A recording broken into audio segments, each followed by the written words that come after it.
The British Columbia Institute of Technology acknowledges that our campuses are located on the unceded traditional territories of the Coast Salish nations of Musqueam, Squamish, and Tsleil-Waututh.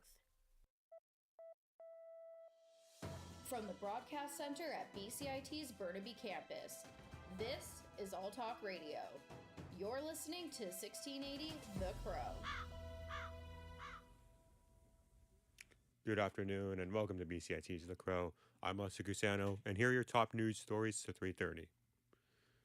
British Columbia residents will get an alert notice on their TVs, radios, and wireless devices later this week as part of a test of Canada's National Public Alerting System. The alert is scheduled to come through at 10:55 a.m. tomorrow. It'll be the first time that the federal government tests the national system, which is used to deliver potentially life-saving alerts in case of emergencies.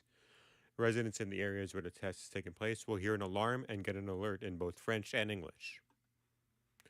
A reported sighting of an orca pod off Vancouver Island, near where an orphan killer whale is spending her time after escaping from a lagoon, has an expert expressing caution and downplaying a possible family reunion. A confirmed sighting of a pod of 9 orcas was reported Monday near Quinault Sound, about 80 kilometers southeast of Ceballos, near La Island, where the 2-year-old calf has been seen. This is the first official report of orcas near the female calf since late March, when a pod of her relatives among the big killer whales was spotted out south of Usland. Marine scientist Gerard Towers says the pod has not been identified as possible family members of the orphan killer whale calf, and the distance is too far for calls to be heard. The calf named Kawachis has been trapped since March in a tidal lagoon near Ceballos, located more than 450 kilometers northwest of Victoria, after a pregnant mother became stranded on a Rocky Mount beach and died. The orphan calf eluded several rescue attempts and swam out on her own to an open inlet last month. The 2022 BC Coroner's Report says unhoused individuals, single-room occupants, SRO, and seniors are at risk of heat exhaustion. Our reporter Sophie Hansen explores how one local organization is working to break down barriers for prevention. Due to record-breaking high temperatures, the City of Vancouver has planned for temporary cooling centers and hydration stations.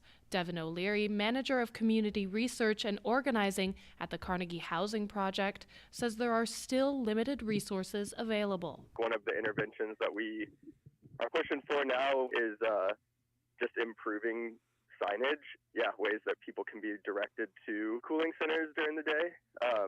That also means getting more of them. So a lot of people will actually leave their SROs and go sleep in a park. Carnegie Housing Project will be working in collaboration with other local organizations, providing tools to vulnerable people in the downtown core. Sophie Hansen, BCIT's The Crow. Reporter Sophie Hansen joins us now. Hello, Sophie. Hi, Lesio. So, Sophie, why is the heat so dangerous for specific groups of individuals? So, heat, especially dry heat without proper ventilation, can be extremely dangerous. As Devin O'Leary shared during our interview, many at-risk people are actually on some sort of medication. He says medication to treat disorders such as bipolar and schizophrenia when exposed to heat are actually toxic and cannot be used. You mentioned other organizations are involved. Which ones do you mean? So many organizations located in the downtown east side were extremely vocal about the need to increase resources. The Heart Tattoo Society and the SRO Collaborative both work to provide extra tools and guidance during the heat waves. And last year, they were actually able to work closely with the Carnegie Housing Project to advocate for more cooling centers and facilities and better building management. Great. Thank you, Sophie. University of British Columbia President Benoit Antoine Bacon says the school welcomes a respectful and robust discussion with its students about investments. Bacon says its endowment fund does not directly own any stocks that are the target of investment demands by pro-Palestinian protesters camping out on the school's Vancouver campus. He says UBC values peaceful protest, but anyone expressing views about the violence unfolding in Israel and Palestine needs to be exceptionally careful of how they convey their thoughts. Elsewhere, the University of Manitoba is the latest post-secondary school in Canada to see a pro-Palestinian cabinet set up on campus grounds. The BC government says it's making it easier for the public to review and provide comments on logging plans with a new online portal. A statement from the Forest Ministry says the portal will include information about proposed cut blocks, logging roads, and the expected timing of harvesting. It's optional for logging companies to provide forest operations and maps to the portal, but the province says the vast majority have committed to the project. The ministry says that in the past, the public mostly learned about logging plans in local newspapers or at regional forestry offices, then submitted feedback by email or regular mail, and those options remain open.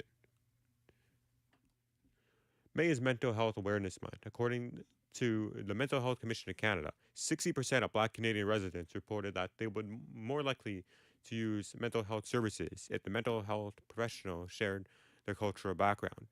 Or reporter Spencer Pomeroy finds about the solutions available. A report by the Mental Health Commission of Canada says that 95.1% of Black Canadians say mental health services are underused and need attention. Shanique Edwards, a mental health consultant for Black Mental Health Canada, says working together with allies can help bridge the gap. So how do we bring in our allies? How do we, provide trainings and education into some of our experiences so that they can have a bit of knowledge when they're coming in and working with the Black community, so they can offer culturally affirming care in their context. So then that way we are helping to bridge that gap as well. Edwards also says she wants to see more advocacy for Black mental health on a national level to help gain resources. Spencer Pomeroy, BCIT's The Crow. Mental Health and Addictions Minister Yahara Sachs says the federal government has granted British Columbia's request to scale back its drugs decriminalization pilot program. Sachs says the change takes effect immediately. The province requested that Health Canada amend an exception allowing the decriminalization of small amounts of drugs such as heroin, fentanyl, cocaine, and methamphetamine and meth. BC Premier David Eby says his NDP government was looking to recriminalize the use of those drugs in public spaces such as hospitals and parks. Sachs says she expects police to direct people who need help to proper support systems and only make arrests in extreme cases where public safety is at risk. She says decriminalization is only one policy tool to deal with the toxic overdose crisis, adding she is frustrated by Conservative leader Pierre Poilievre's efforts to make the issue political. The head of the Canadian Broadcast Corporation is set to testify before members of Parliament today. CEO and President Catherine Tate will appear before the Heritage Committee with Marco Dubé, CBC's Chief Transformation Officer. This is Tate's second time in the hot seat this year. The committee is studying job cuts at CBC Radio Canada, after the organization said it's facing a projected $100 million deficit for the 2024-25 fiscal year. Both witnesses are likely to face questions about executive bonuses and the organization's transformation plan as it competes against digital giants for revenue. Heritage manager Pascal Saint-Onge has said she wants the public broadcaster's role redefined before the next federal election, and has tapped a committee of experts to help with that. Now on to what is being called the biggest beef in recent rap history. Rappers Drake and Kendrick Lamar are feuding to the point that police were asked about it after a security guard was shot outside Drake's Toronto mansion on Tuesday. It wasn't always this way. Over a decade ago, the pair collaborated, like on Drake's 2011 track Buried Alive interlude, and Lamar's 2012 release Poetic Justice on Big Sean's 2013 track Control. Lamar called out Drake among other rappers. In 2023, J. Cole reignited the beef on First Person Shooter with Drake by suggesting the three were the greatest MCs. In late March, Lamar hit back on Future and Metro Boomin's Like That. Ever since, Lamar and Drake have been dropping diss tracks to each other.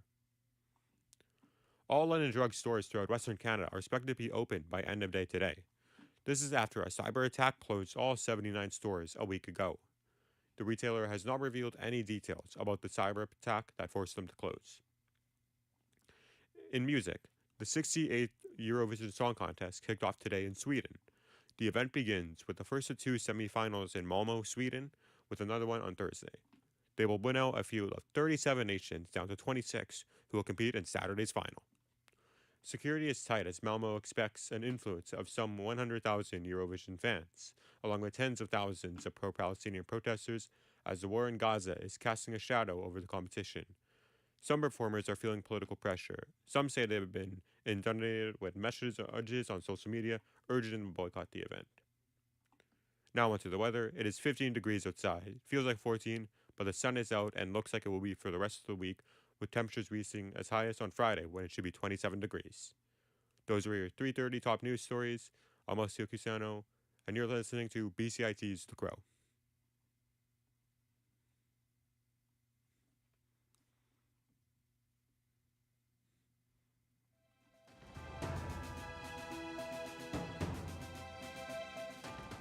Stay tuned for more on BCIT's 1680 The Crow.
1680 The Crow. Good afternoon. I'm Jacob Fraser, and this is your 3:15 Sports Update. Game 1 of the Vancouver Canucks second-round matchup against the Edmonton Oilers is 1 day away. The Canucks took the ice today for practice, but Elias Pettersson was absent due to an illness. Canucks goaltender Thatcher Demko has been ruled out for Game 1, and head coach Rick Tocchet has yet to name the team's starting goaltender. Puck drop is set for 7 o'clock on Wednesday night. Vancouver Giants goaltender Brett Murwald has been awarded the Dell Wilson Memorial Trophy. The trophy is awarded to the WHL's top goaltender. Murwald is the first Giants goalie to win the award. Murwald led the WHL this season in saves and minutes played and was third in wins and save percentage among qualified goaltenders. Murwald is excited about the award and is thankful to everyone who helped him get to this point. I'm very grateful to be awarded the Dell Wilson Memorial Trophy. I'd like to thank the entire Vancouver Giants organization for believing in me and helping me to achieve this honor. It's been a privilege to represent this organization. I'd also like to thank my teammates and coaches for their help and sacrifice this season in helping me to achieve this award. I'd lastly like to say thanks to all my past coaches for helping me to get to this point, as well as my family for their unwavering support. The NHL Draft Lottery is taking place today at 3:30.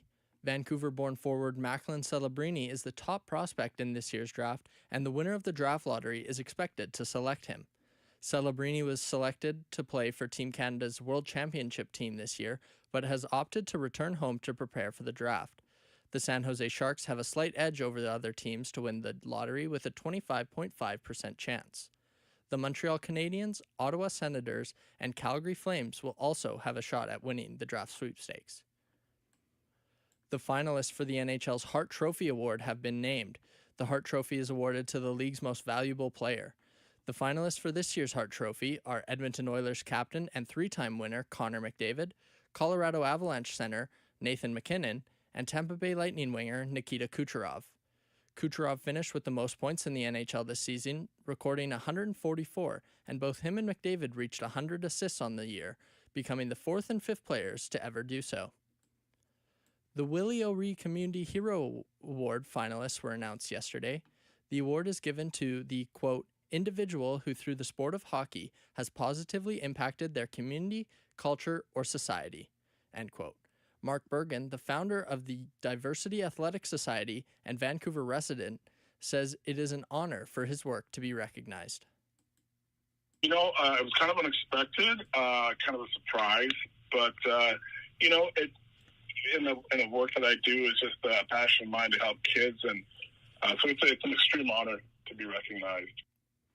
The Vancouver Canadians are having a star appearance at tonight's game. Marco Estrada, ex-Toronto Blue Jays pitcher, will be at the game as the Canadians are having a mini poster giveaway. Estrada was with the Blue Jays for 4 seasons and was a one-time All-Star. They take on Seattle Mariners affiliate, the Everett Aqua Sox, with first pitch set for 7:05 p.m. Game 1 of the second-round series between the Oklahoma City Thunder and Dallas Mavericks is tonight. Headlining this matchup is Mavericks star guard Luka Doncic and Ontario-born guard Shai Gilgeous-Alexander. Gilgeous-Alexander is a finalist for the NBA's MVP award. Tip-off is set for 6:30. The NBA will announce the winner of the Defensive Player of the Year award. This year's finalists are Minnesota Timberwolves center Rudy Gobert, Miami Heat center Bam Adebayo, and San Antonio Spurs rookie Victor Wembanyama. If Wembanyama wins, he would be the first rookie in NBA history to win the award. Wembanyama has already been named the league's Rookie of the Year. The CFL has announced that Toronto Argonauts quarterback Chad Kelly will be suspended for a minimum of 9 games. The decision comes following an investigation into a lawsuit filed by a former strength and conditioning coach against Kelly and the Argonauts. Kelly will be required to undergo confidential assessments by an independent expert and attend mandatory counseling sessions. Both the counseling sessions and assessments must be satisfactorily completed before the CFL will consider Kelly's reinstatement. That has been your 3:15 Sports Update. I'm Jacob Fraser. You're listening to BCIT's The Crow.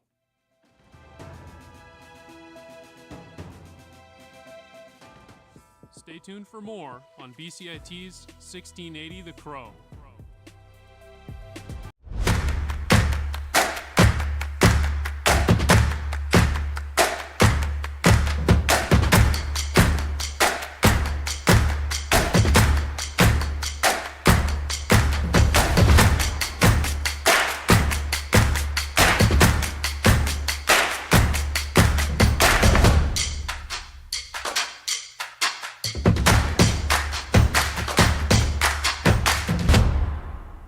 everything is changing to digital. Everything is online. People aren't just waiting for the 6 o'clock news anymore. People want their news right now. They want to be able to go onto their smartphone, onto the internet, and see the news that they want to see. Vancouver is growing at, a really rapid rate, the Lower Mainland even, and with the tools that we're given here, we're able to cover all of that. Welcome to BCIT Magazine. I'm Radhika Sikki-King. In the program, they really leave it up to you. I mean, the help is there when you need it, figuring out how to use the programs like Premiere, Audition, and figuring out how to use the cameras. But it's up to you to sort of experiment and figure out what you can do when you go out in the field. They brought candles and flowers to remember the student who lost her life yesterday. Theresa May says the international community condemns Moscow. They really make sure that you know the basics and you are able to put out a quality product. I'm Brady Tretanero. And I'm Radhika Sikki-King. Thank you for tuning in to BCIT Magazine.